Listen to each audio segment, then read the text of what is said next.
O'z kartalaringni ochib tashla, yoyinki ko'zirlaring bilan ur va lekin yutug'ingni boy berma. Ovsar Wilson kundaligidan deya boshlangan ushbu kitob amerikalik yozuvchi Mark Twain qalamiga mansub roman.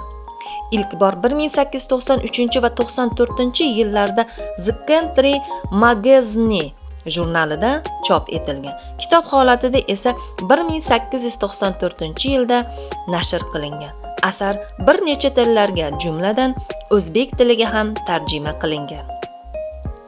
Missuri shtatining Dawson's Landing shaharchasida o'zbilarmon va egoist turg'uni Tom Drickol boy amakisini o'ldiradi.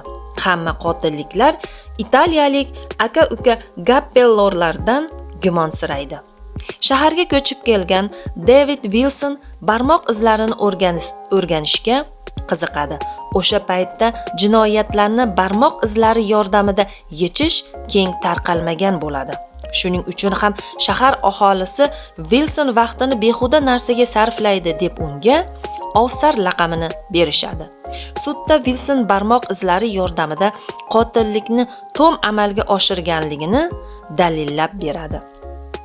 Bundan tashqari Wilson Tom go'dakligida almashib qolgani va Drickol oilasining haqiqiy merosxo'ri emasligini ko'rsatib beradi.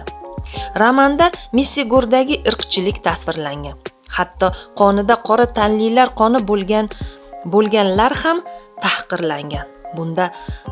Bunga hamma, hatto qaysidir ma'noda qora tanlilarning o'zlari ham oddiy qaraydi.